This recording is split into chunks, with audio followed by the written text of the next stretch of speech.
Welcome back to the channel. I'm glad that you guys are continuing to take this journey with me. We walked the slopes. We've learned about the winemaking in this region. We've learned that this wine from Samaipata at this altitude has character. And that's what this wine is about, character. Something special that comes from Bolivia. And that's what I want to share with everyone that's watching this channel. If you make it to Bolivia to learn about Samaipata, you're not going to be disappointed. This is something that's amazing. I want you to continue this journey and learn about this amazing stuff. Behind every bottle of wine is a voice, a hand that guided it from soil to glass. In Samaipata, winemaking is more than a profession. It's a calling born from heritage, perseverance, and a deep respect for the land. This region isn't dominated by industrial-scale producers or automated processes. It's shaped by individuals and families who pour their identity into every step, from planting the vines under harsh conditions to fermenting without electricity, to following the cycles of the moon. Each winemaker here walks the fine line between tradition and innovation, drawing on European ancestry, local conditions, and the simple but powerful belief that great wine tells a story. These stories are shaped by hardship and humility, by landscapes that challenge and inspire, whether it's a third-generation family honoring their grandfather's Croatian legacy, or a modern cellar carved into Bolivian hillsides. What unites them is purpose. Today, we're going to meet the people whose stories are woven into every bottle. People who are not just making wine, but building a legacy for generations to come. At Bodegas Landsua, precision, passion, and place converge. It began in 2014 with a dream, so this is a young winery, and a challenge. The land is remote, rugged, and untested.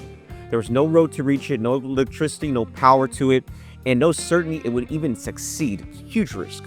But they pressed forward. By hand, they built the cellar walls from adobe bricks made on site. They carved a vineyard from steep slopes, rid generators to run their fermentations, and hauled in supplies through raw terrain. What began as a passion project, guided by intuition and European ancestry, became a story of resilience. It wasn't just a vineyard. They weren't just building a future, they were building an important future for the family.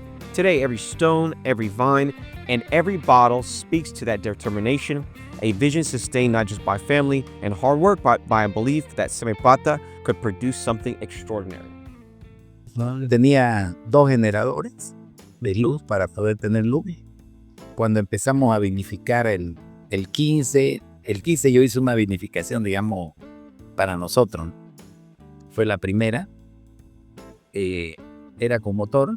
El 16 compré un motor, un generador más grande para vinificar. Sí. Terrible. La pasamos terrible, pero digamos estaban Sebastián y Luis, que son los enólogos de Mendoza. Ellos no, vamos adelante, sigamos, porque el aroma de la uva, del vino que has hecho es extraordinario. Nunca se había probado esto. Un establecimiento donde vamos adelante, está en lo correcto. Bueno, entonces vinificamos sin luz el 2016.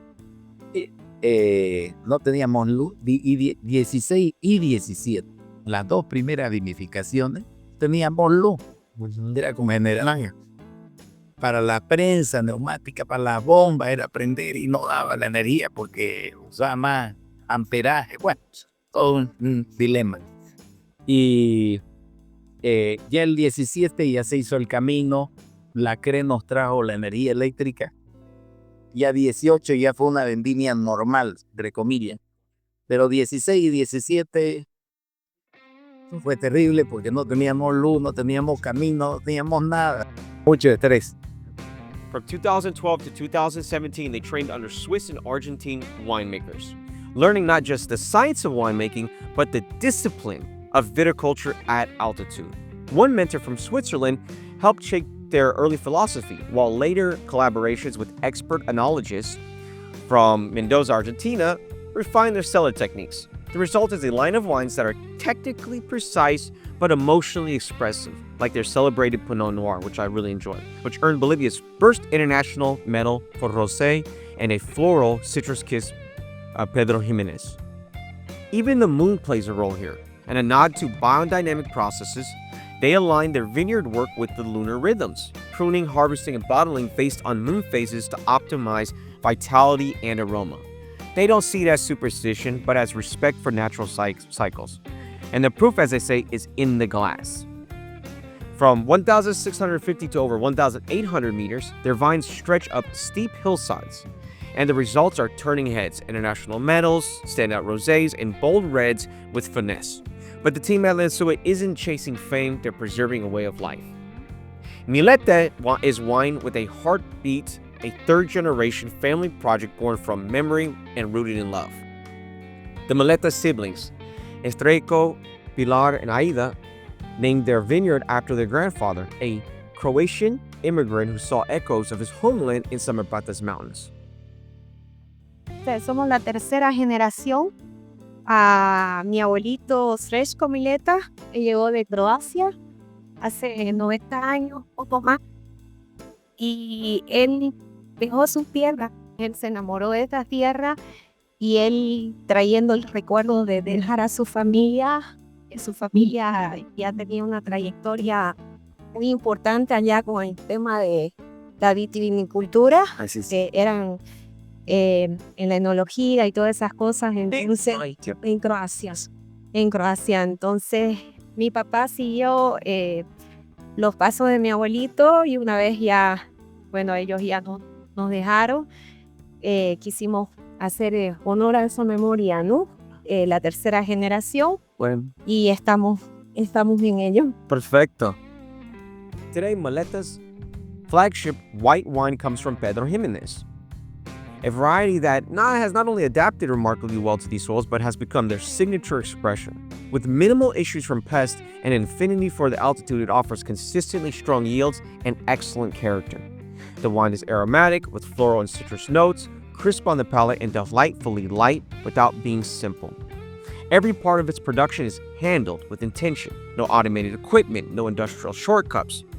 The grapes are hand-picked, sorted, and vinified in small batches, with a focus on preserving purity and honoring tradition. Their process leans organic, not for marketing, but because it's what feels right in their place with what they're doing. The pace is slower, more mindful, and it results in a wine that feels alive. It's artisanal in the truest sense, made with patience, humility, and care, bottle by bottle.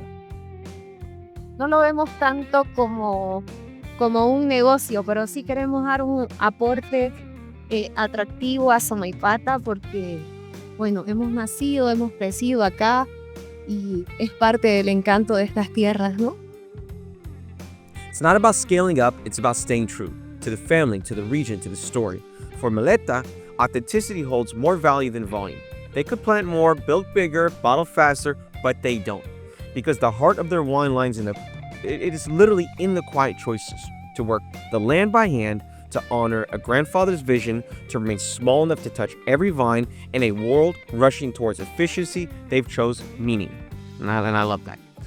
And that's what makes their story and their wines so memorable.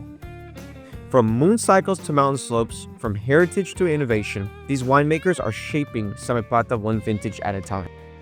Their work is a delicate blend of ancient rhythms and modern ambition, forming steep terraces by hand, relying on natural cycles, and embracing the challenges of crafting high-altitude wines in an emerging region. In every decision, there's both reverence and risk. Yet with each harvest, they move the region forward, bottle by bottle, proving that true craftsmanship isn't measured by scale, but by intention. Every winemaker here has a different fingerprint. One may follow moon cycles, another hand label each bottle, while a third rebuilds an old family dream with adobe bricks and perseverance. But the common thread is conviction. They believe in the land, in its potential, and in the quiet power of doing things the right way, even when it's harder. They're not just making wine, they're making a legacy. One harvest, one story, one bottle at a time. These are the people of the vines, and they're just getting started. Next, let's taste the results of their labor. Every one of these bottles has more than flavor. It has character, it has belief, it has perseverance. That's what's important, and that's what comes from this Bolivian winemaking. At these altitudes, it's not easy. It's never going to be easy. There's a lot of suffering because of the terrain, but as we know, you get some of the best wine because of that. I have an option here that's this Cabernet Sauvignon, and then of course we got a white here, which you guys have not seen me do a lot of whites, but this is actually an amazing white from this region. There's a bottle of Syrah that I love and a Pinot Noir. A lot of suffering went into that. And as you know, suffering yields the best wines. And that's what we had here. So stick with me. Watch a few of the other amazing stuff, amazing other expressions that I have on this channel that come from Samaipata. And then I want you to like, subscribe, and share, and let other people know about this because it's an amazing region for people to discover and learn more.